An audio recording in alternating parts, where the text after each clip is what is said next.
Want to discover London like never before? Step beyond the surface with WOW Tours. Explore the city's hidden spiritual secrets, walk ancient ley lines, and uncover the mysteries of London's past, present, and future.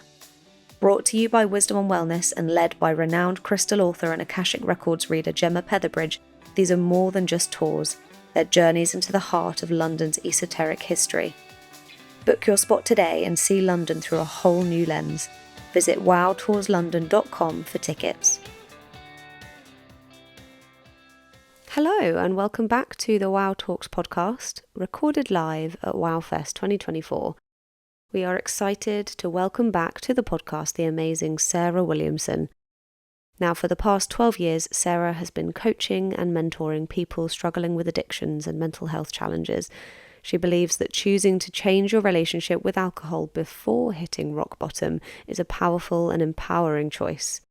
Sarah is passionate about spreading the message that life can be joyful, fulfilling, and fun on the other side of alcohol, and that the journey to sobriety doesn't have to feel lonely, stressful, or boring.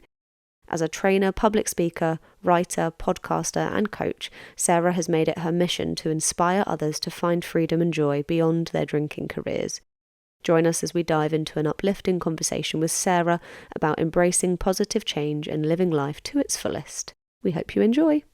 Be introducing this wonderful woman behind me who I met for the first time last year, who is so brilliant. I actually think you kicked off one of the days last year as well. And it was kicking off in the most wonderful, enthusiastic, energetic, warm, compassionate way. And it was so good to hear your story. So I'm really delighted to have you back and sharing your story with us this morning.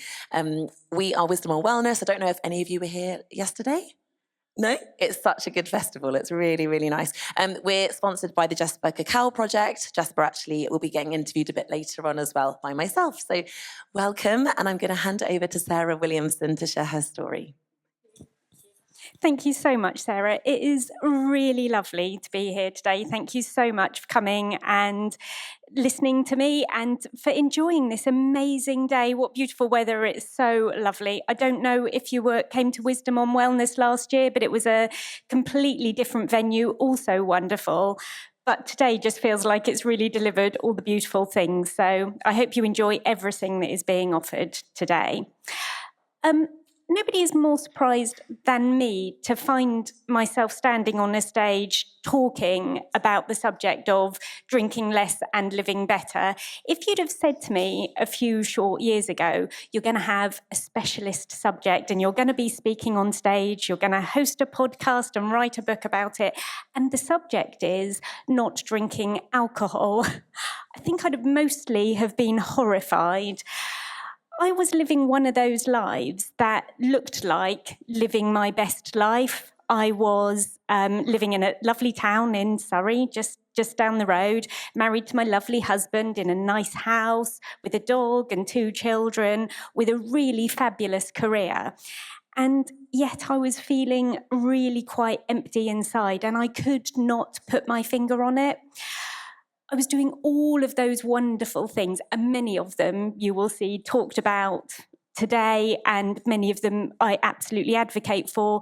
I was drinking the green smoothies, I was doing the yoga, I was going for a run, I was doing the volunteering, all of those lovely things, thinking that one of these things was going to make everything feel a bit better. And it felt like I was chasing, and never quite getting to what I needed. And the really, really uncomfortable truth was needing to give drinking a bit of a break.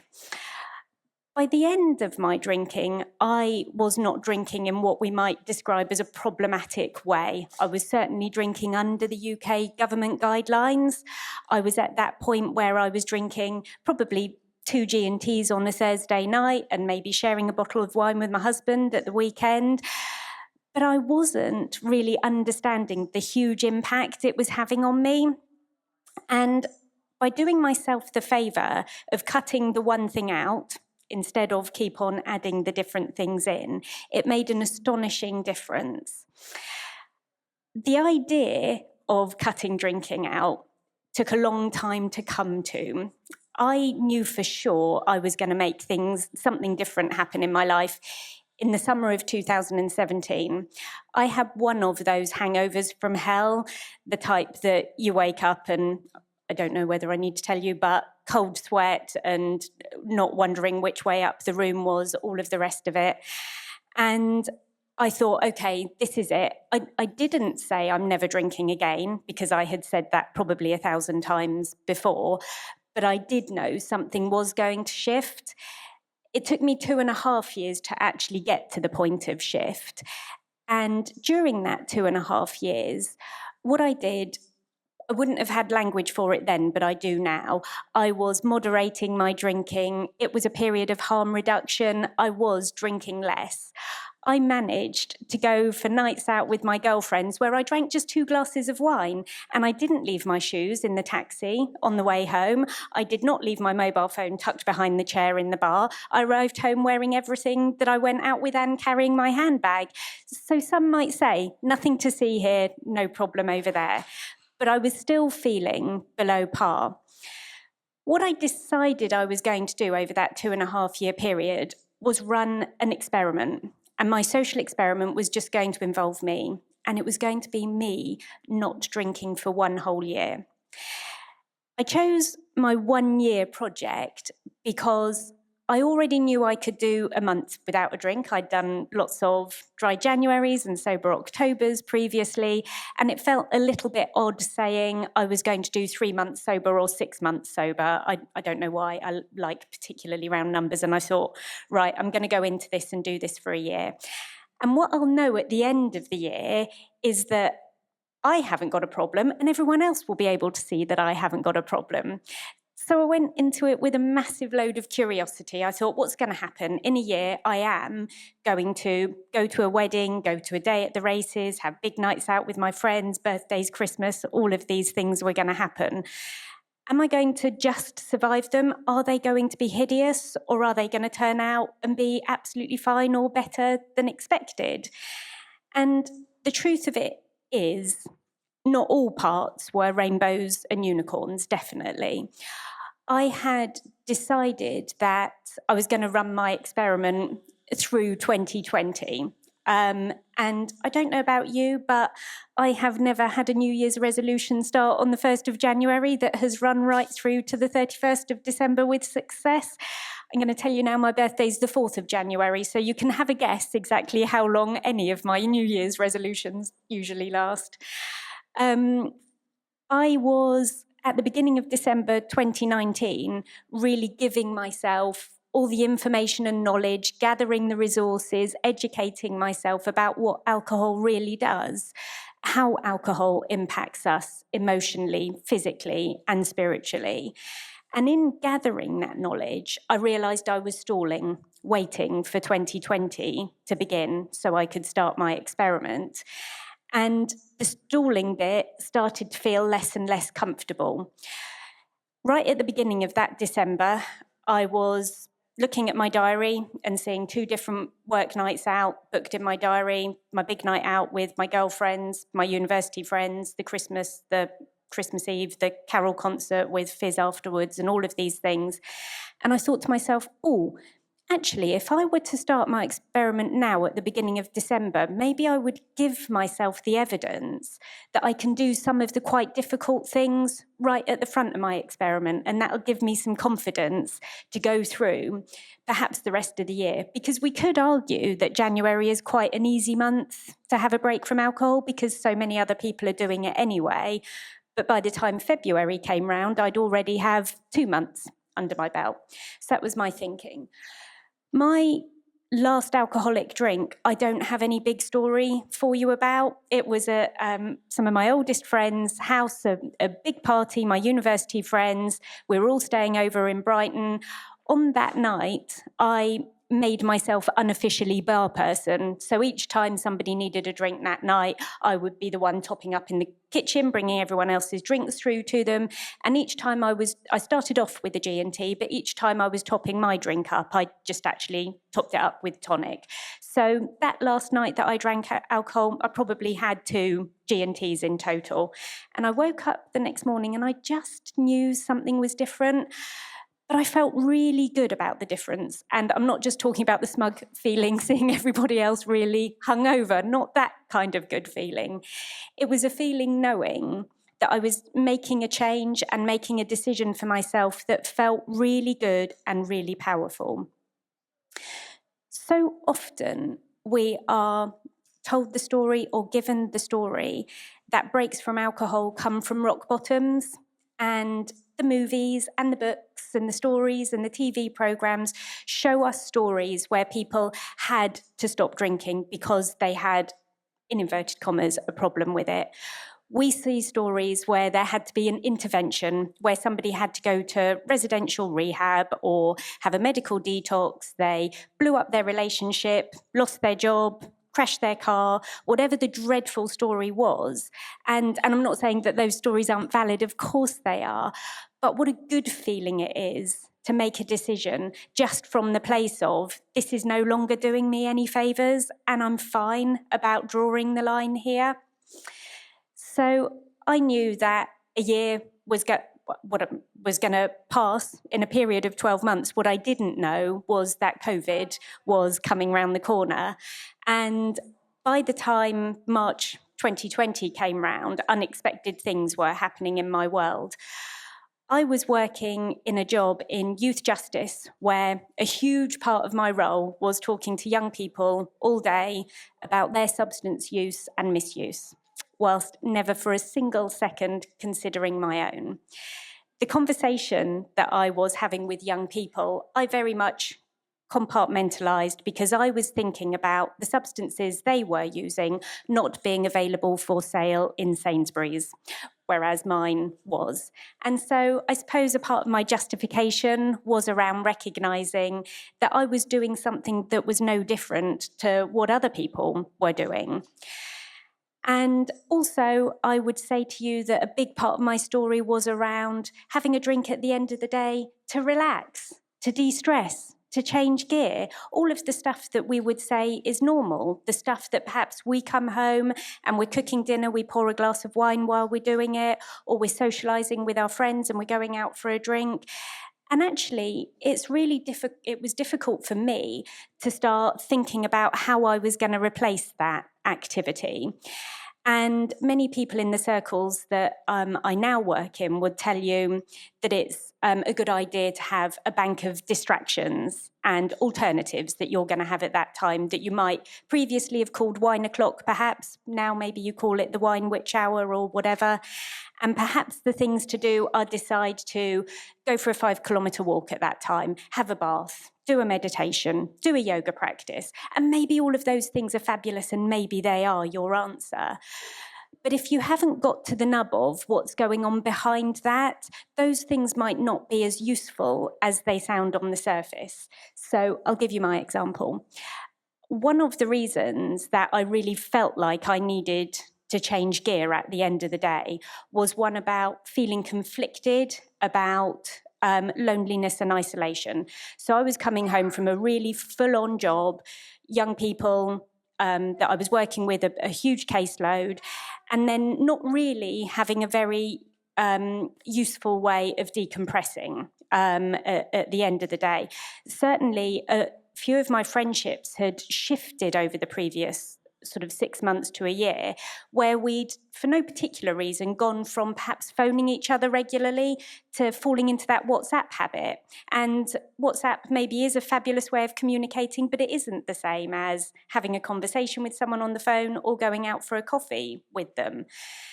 And so if I'd have chosen one of those distraction activities, like at 5 o'clock, instead of pouring a glass of wine while I cook dinner, I'm just going to hop in the bath quickly, maybe that is a good idea, but maybe it isn't addressing what's going on for me, because then I get out of the bath and I'm still lonely or isolated and wet. That's the only difference at that point. And so choosing to really closely examine what was going on up here, what I was thinking and feeling, and why alcohol had felt like it had been helping me previously was key to working through all of that stuff. For a long time, I had a Post-it note stuck inside, I had it stuck several places, inside my bathroom cabinet, in a kitchen, in the kitchen cabinet, had it stuck on my steering wheel for driving home from work as well. And it had an acronym on it, HALT, H-A-L-T. Have you ever heard this acronym for, yeah, okay. So hungry, angry, lonely, or tired. And I'd also put in the tired box for myself, stressed as well. And what that Post-it note helped me to do was just have a tiny pause in those moments where I was thinking, yeah, I just need to pour myself a massive gin and tonic. Am I one of these things? And actually, hungry, angry, lonely, tired, or stressed is a really good way of very often catching one of the things that might be going on. What I was definitely doing was not eating enough. So I might have had lunch at work and then been driving home feeling like I want to eat my arm. In fact, often what I would do was buy a family-size bag of kettle chips to eat on the way home and not share them with my family, let me tell you. And I had never given any consideration to the idea that I was doing myself no favours nutritionally, and what might have been really helpful was pausing in the middle of the afternoon and having a really good snack that would then last me through until dinner time. And I was very often thirsty as well. That first G&T or glass of wine that I might have drunk in the kitchen while I was cooking dinner was the kind of glass of wine that I took a massive gulp of and really might have knocked back quite quickly because I was thirsty. So making sure that I set an alarm on my phone and having a pint of water middle of the afternoon started to really help me as well. As I mentioned, I was lonely, I was feeling isolated. And so making an attempt to reconnect with some of my older friends in a more purposeful way made a massive difference. And also making new friends has made a difference, but I'll come on to that in a second. And tired. I was knackered. I was absolutely knackered. That place of overwhelm that is so easy to get to if we don't pay attention to what's going on for ourselves, it's a really tricky thing to tackle. I remember one day, it would have been 9 o'clock on a Friday night. I'd have been sitting on the sofa with my husband, would have been drinking a glass of wine. And I had this moment where my two boys, who they're 16 and 17 now, but at the time they probably would have been about 10 or 11, came into the kitchen or into the sitting room where we were sitting and were sort of bouncing in and out and doing their own thing. And the dog was there. And I had this moment of thinking, oh, hang on a second. This is everything I ever wanted. This is my wildest dreams. I'm sitting, living this life in this lovely place with the people I love most in the world. I should feel fabulous, but I don't. And having a really massive feeling of guilt and shame about that. And so much of that was tied into overwhelm and feeling tired and having the perpetual never-ending to-do list that involved my professional life, but also my personal life. So recognizing that I wanted to change something in that was really important too. Having worked 15 years in youth justice, we were coming up to a restructure, and we were being restructured for the sixth time in that time. And I saw an opportunity to exit stage left at that point. I really knew that if I was the work that I was doing with the young people had been taking a slightly different direction in towards the end of my time working in that field, because I was listening to myself and understanding a lot of the conversations that I was having with the young people were feeling much more open and were feeling much more natural and much more honest. And I'd taken some of my own really good advice, as it turned out, stopped drinking, and things were changing for me.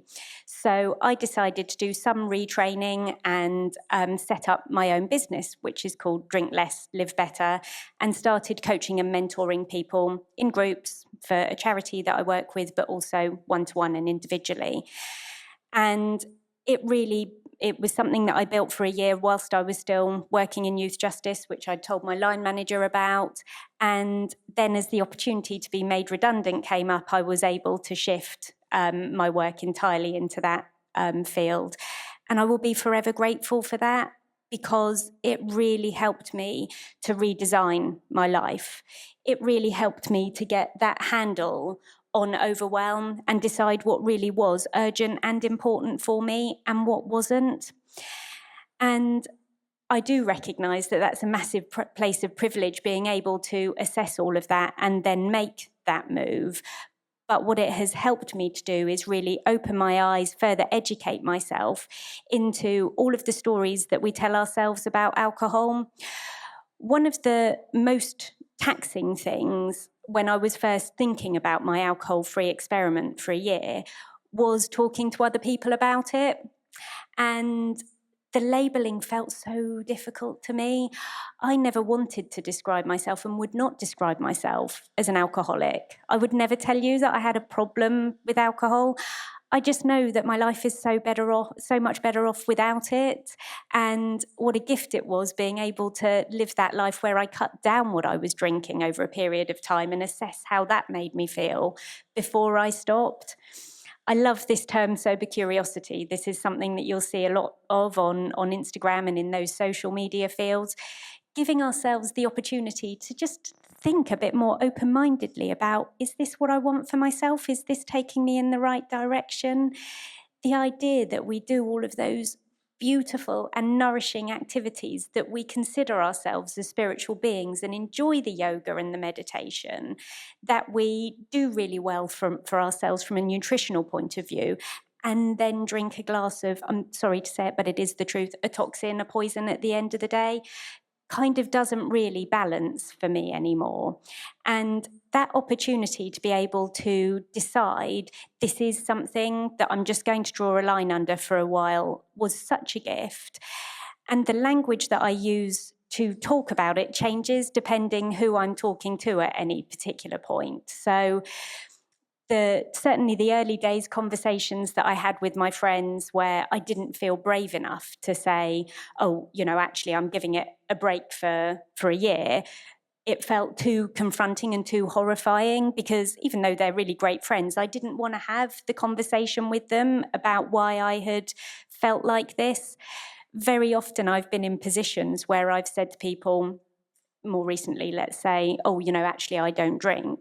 And so often people will come straight back at me with, oh, did you have a problem with it? Oh, it's fine, you see, because I just drink on Friday and Saturdays. And what you end up accidentally doing is holding a mirror up to other people. So wherever I can not have the conversation, I also choose that, which is obviously quite ironic, standing on the stage talking about exactly that thing. The irony is not lost on me. And I really felt like I had that place where so often, previous versions of me would have had that thought around somebody not drinking because they're pregnant, they're on antibiotics, they're driving home, and I recognised, or they're perhaps training for a marathon, I was not going to turn up soon with a new baby, having run a marathon or cared about driving home or not. So there were places where I very much did tell my truth and places where I very much kind of kept it a bit on the low down. One of my favourite tricks from early on, if I was meeting my girlfriends in the pub or a bar or we were going out for dinner, was I would arrive early and I would order a tonic, but ask for it in a gin and tonic glass with all of the nice fancy whatever they were putting on it. And very often other people, as soon as they've got their own drink in their hand, they don't actually care what anybody else is drinking. And certainly by the time they're two drinks in, that is definitely the truth. So I used different tactics and different techniques. I definitely over-explained myself in places where it just wasn't necessary. We never owe anybody else any part of our story unless we feel comfortable and we really want to tell it. So I did awkwardly find myself explaining to a waitress or something why I was drinking a Diet Coke instead of a glass of white wine like everyone else, for absolutely no reason other than I felt uncomfortable and I didn't know how to make that discomfort go away. So the idea really is to find what works for you and what feels most comfortable for you. Some people are really just proud and open and ready to claim it right from the get-go, and that is a brilliant way of being.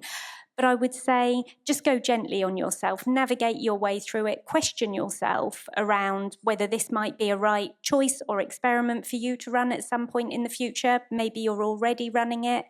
And I would say that idea of recognising the values that you are choosing for yourself and living into. So one of the things I recognised relatively early on was that I was talking about looking after myself and recognising some of the good things that I wanted in my life, but acting in a different way. So I really wanted what I was saying and what I was doing to line up.